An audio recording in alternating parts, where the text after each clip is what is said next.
जी नमाज पढ़ने जाता नहीं, नारा लगा रहा गला पड़ा।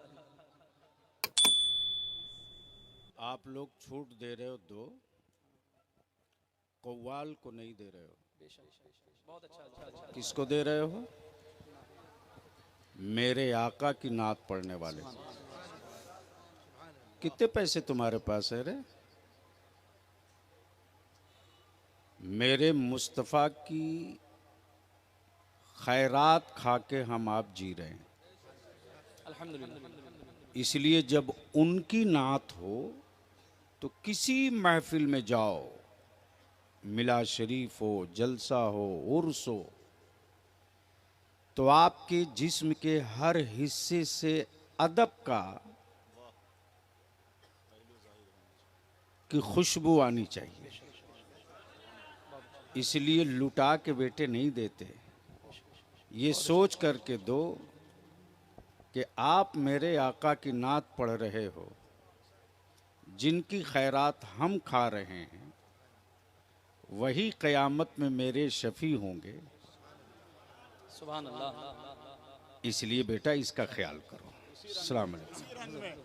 सारे लोग हमसे इसीलिए जो है थोड़ा साइड में रहते हैं। हर शायर से हमारी कोई तकलीफ नहीं है।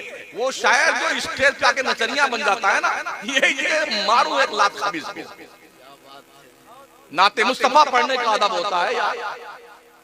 आज के 30 साल पहले, 35 साल पहले मुझे इस तरह गवैया है बता दो।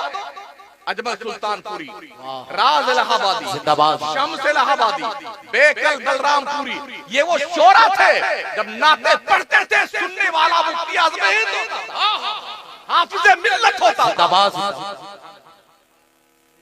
मुजाहिद मिल्लत होता था, शम्सुल उलमा होता था, बुरहान मिल्लत होता था, एहसनुल उलमा होता था। आज ये गवैये नाचते भी हैं कमीने मेंबर रसूल पे और डांस करते हैं और पूरी कौम को तुम भी ये लिया मैं।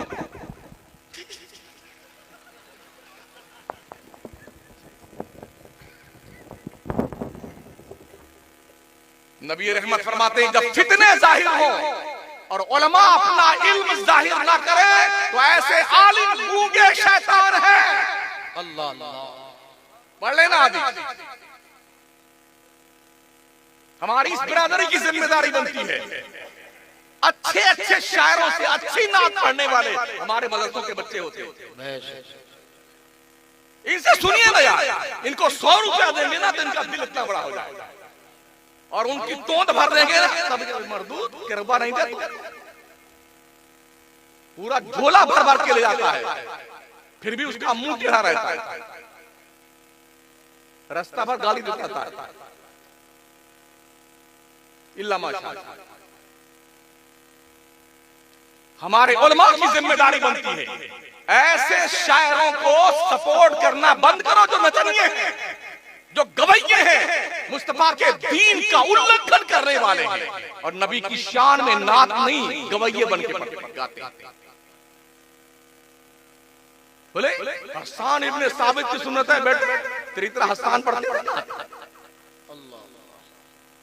कुरूने सलासा में सरकार के जाहिरी हयात में, सहाबा के दौर में, ताबईन के दौर में आका फरमाते खैरुल कुरूने करनी सुम्मा लदीना यलूनहुम सुम्मा लदीना यलूनहुम। सारे जमानों से बेहतर मेरा जमाना, उसके बाद मेरे सहाबा का जमाना, फिर ताबईन का जमाना। इस 3 जमाने में मुझे ऐसी नात खानी बता दो और उसके बाद से लेके आज के 40 साल पहले तक ये डांस वाली नात खानी बता दो मुझे। जिन शोरा का हमने नाम लिया है ना, आज के जितने शायर हैं उनके सामने बैठ नहीं सकते। हमने राज इलाहाबादी को सरकार मुफ्ती आज़म हिंद के काशाने अक़दस में नात पढ़ते हुए देखा है, लोगों को आंसू बहाते देखा। और हमारी कंडीशन ये है कि पूरे जलसे का सत्यानाश करके नात शायर नाम पढ़ के ये बस्तालिया भगा बेटा तो आधी पब्लिक भग जाती है उसके साथ। तो इनको दीन तुम्हारा बाप समझाएगा? जो भाग के नौजवान हमारा गया है, दीन कौन सिखाएगा इन्हें? उलमा उस वक्त लाए जाते हैं तकलीफ फरमाने के लिए जब पब्लिक सोने लगती है। और जब हमारे नकीबे नारे तकबीर, सुभान अल्लाह, वो पता ही नहीं पाता हम किस बात पर सुभान अल्लाह कह रहे हैं। ये हो रहा, मैं कोई ऐसे बाउंसर नहीं फेंक रहा हूं, कोई लॉजिक नहीं पेश करता जो बाउंसर जाए, मैं दो चार की तरह बात कर।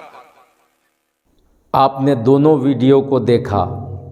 एक वीडियो में मौलाना ग़ुलाम रसूल बलियावी साहब, इन्होंने लोगों की इस्लाह की, लोगों को कैसे समझाया कि तुम नमाज नहीं पढ़ते मगर नारा बहुत लगाते हो, और तुम नाते नबी पढ़ने वाले को रुपया ऐसे लुटाते हो जो तरीक़ा नहीं है रुपया लुटाने का। उन्होंने अदब सिखाया, उन्होंने बताया कि महफ़िल मिलाद हो या जलसे की महफ़िल हो, किसी भी महफ़िल में नात खान को अगर रुपया देना है तो अदब के दायरे में दो। तुम्हारे जिस्म के हर एक अंग अंग से अदब की खुशबू महकनी चाहिए। और दूसरे वीडियो में आपने देखा कि मुफ्ती शमशुद्दीन साहब, जिन्होंने इस्लाह किया लेकिन उनके इस्लाह करने का तरीक़ा कुछ और था, उन्होंने बाजारू लफ्ज़ का इस्तेमाल किया, वो लफ्ज़ जो अक्सर लोग अच्छा नहीं समझते हैं, खबीस, उसके बाद नचनिया, गवैया, उसको ऐसा जी चाहता है कि लात मारूं नीचे गिरा दूं, और हराम खोर, इस तरह का लफ्ज़ कह कर के इस्लाह करना हमारे ख़याल से ये इस्लाह का तरीक़ा इसलिए नहीं है कि इस तरह से स्टेजों में आज बदगुमानियाँ बहुत ज़्यादा फैल रही हैं। शोरा जो नातखा हैं वो दूसरे स्टेज पे जाता है, वो उसकी बुराई करता, वो उसकी बुराई करता। इस तरह से स्टेज का माहौल एक तमाशा बन गया है। इस्लाह इस तरह से करने से क्या अवाम में इस्लाह हो रही है या नहीं हो रही है, और इस्लाह करने का सही तरीक़ा क्या है? आओ कुरान से पूछते हैं। अल्लाह का कुरान क्या कहता है? उदउ इला सबील रब्बिका बिल हिकमति वल मौइज़तिल हसना।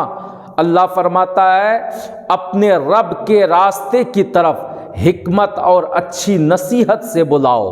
आप इस्लाह करें लेकिन आप शर्मिंदा ना करें, इसलिए कि मकसद दस्तक देना होता है, दरवाज़ा तोड़ना नहीं होता है। इसलिए इस्लाह करने का हमारे असलाफ, हमारे जो उलमा गुज़रे हैं, क्या कभी मुहद्दिस आज़म हिंद ने, क्या कभी मुफ्ती आज़म हिंद ने, क्या कभी मुजाहिद मिल्लत ने, कभी क्या हाफिज़ मिल्लत ने इस तरह के अल्फाज के साथ लोगों की इस्लाह की थी? नहीं।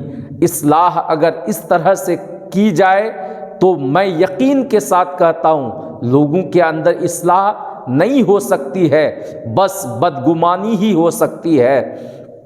और मैं आपको बताऊं कि तकरीर अगर हम किसी दूसरे पर उंगली उठाते हैं, आज आप अगर शोरा पर उंगली उठाते हैं कि नचनिए गवैये, तो वो भी दूसरे स्टेज पे आप पर हमला आवर होता है। वो भी आपको ये तो कह सकता है कि वो पहले का ज़माना था कि जब गौसे आज़म वाज़ो नसीहत करते थे तो उस मजलिस से कई कई लाशें उठा करती थी, लेकिन आज के उलमा इतने चीखते हैं, चिल्लाते हैं, मगर कोई असर तक नहीं होता। तो आप इस तरह से आप उसको कहें, आप उसको कहें, इस तरह से बदगुमानियाँ फैल रही है स्टेज के अंदर। मैं कहता हूँ खुदारा हम वो तरीक़ा इख्तियार करें इस्लाह करने का जो हमारे बुज़ुर्गान दीन ने इस्लाह करने का तरीक़ा इख्तियार किया था, वरना अब धीरे धीरे स्टेज झगड़े और लड़ाई का अखाड़ा बन जाएगा। तो आओ इस्लाह करने का तरीक़ा को बदलें और अल्लाह के हुक्म के मुताबिक उदू इला सबीले रब्बिका बिल हिकमते वल मौइज़तिल हसना, अल्लाह के बंदे को अल्लाह के तरफ बड़ी हिकमत और नसीहत के साथ बुलाया जाए। बस आज के वीडियो में इतना ही। आप ज़रूर कमेंट करके बताना कि दोनों के इस्लाह करने में ग़ुलाम रसूल बलियावी साहब और मुफ्ती शमशुद्दीन साहब दोनों के इस्लाह करने के तरीक़े में किसका तरीक़ा आपको सबसे बेस्ट लगा।